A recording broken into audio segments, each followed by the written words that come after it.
So I was looking to find a story. So I was just having one of those days where I was scouting around, checking everywhere to try to find one. And I came across a story about a man who had ran 10 marathons in 10 days in a local newspaper. And there wasn't that much background information about him, but I was like, what would make somebody do that? So I got in touch with him to find out why. And then his story just unraveled from there. And he told me about, his baby son dying and his own struggle with morbid obesity and how he came around to running. And it just really touched me, especially when he was a man being so emotionally open. I just thought that was really important to talk about. So I want to break the story down into storytelling and then the production and how you did it. So from a storytelling standpoint, what is the RTE model in terms of going in and developing the story from the mental aspect and from the viewer standpoint? Are you trying to elicit an emotion? What's the game plan going into a story? I think the stories that we tend to do on our team, we're looking for things that will either give somebody a voice who mightn't have had a chance to have their story told, or they're telling a viewpoint that might resonate with a lot of other people that you mightn't have necessarily heard before. We're always looking to make people feel, because then if you can make people feel, they connect more with the story, and then they're more likely to share it with other people, or it might elicit them to look inside themselves or to say, I've been through that. And then it might make them talk about it too, or it might shed light on those issues more if people can feel. So that's So, something we would always talk about.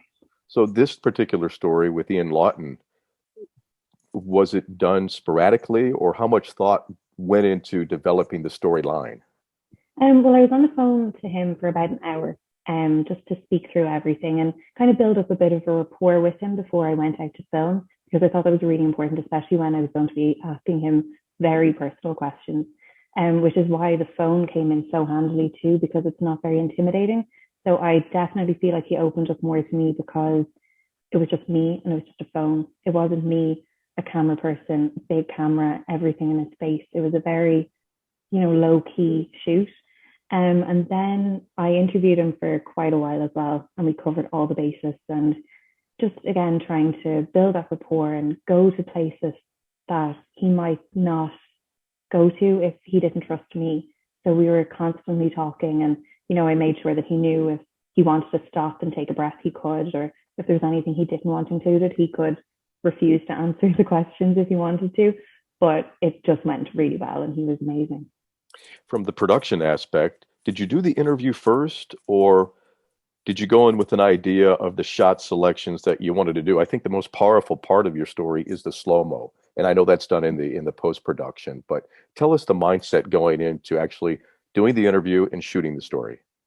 The slow mo was actually something we thought of doing beforehand. So that was filmed in slow mo on the native iPhone camera app, because we just find it renders it out really well. But we thought he's a runner, so that gives you the visual straight away. And it's always great if you have somebody doing something. But we thought if it was a story about him training for something, like, high energy sequences would work really well, but it's not that.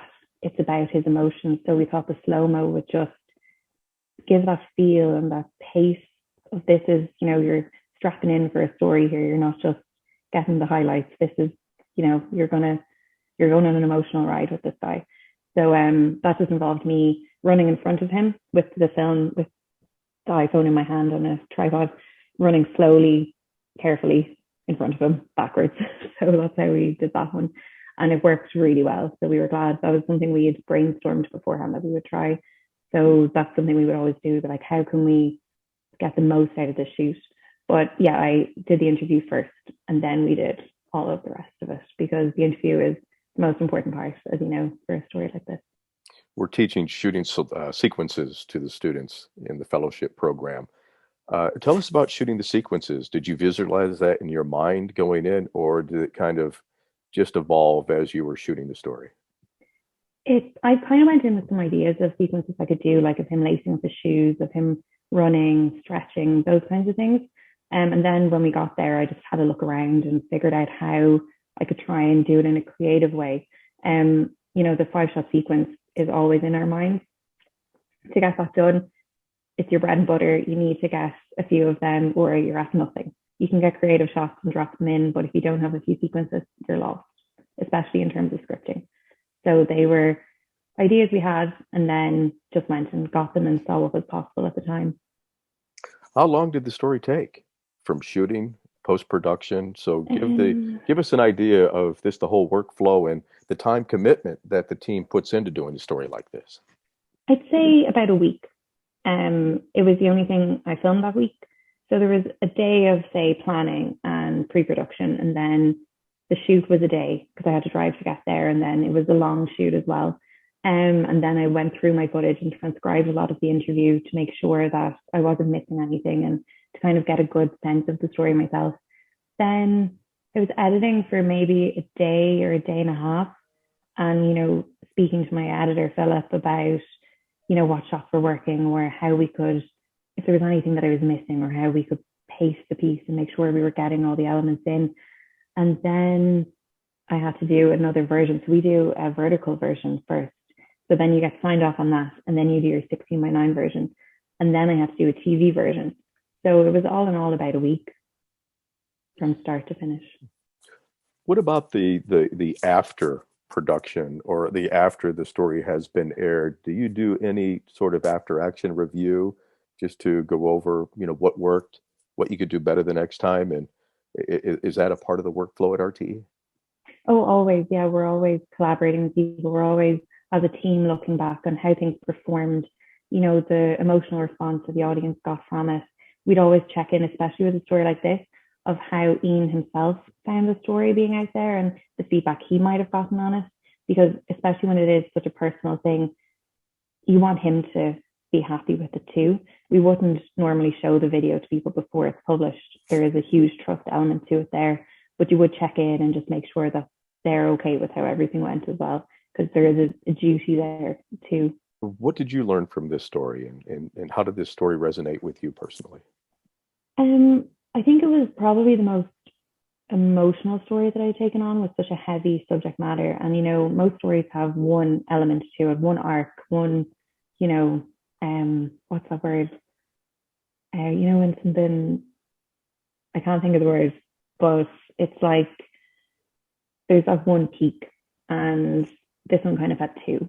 So it was trying to weave them together. So it was a lesson in restraint as well, in the interview as well, of letting him have those moments where he looked off and not interrupting that moment where you're going to get that emotion on his face. And when someone cries, your instinct is to be like, are you okay? And not doing that. So I had to constantly fight those urges that are just such a human reaction of, and especially with COVID, you're not allowed to touch anybody. So I'm standing 2 meters apart from somebody who's crying, and there's nothing you can do either, which is interesting. And you did this all by yourself, no crew, just you and your phone. Yeah, just me, my phone, and then transferred it to the iPad and edited that. I mean, I have a team that I was working with the whole time and getting their feedback and seeing what they thought. But for the most part, yeah, it was just me. And Sinead, do you have any advice for individuals just starting out? What's the biggest thing that you can tell them? Just try, don't give up. If it doesn't work the first time, we all have those moments. Like even now, I've been doing it for over a year, and there's some stories that are harder than others, but they're the ones you learn from. So if something goes wrong, that's so valuable, and just keep with it, keep trying, and you'll get there.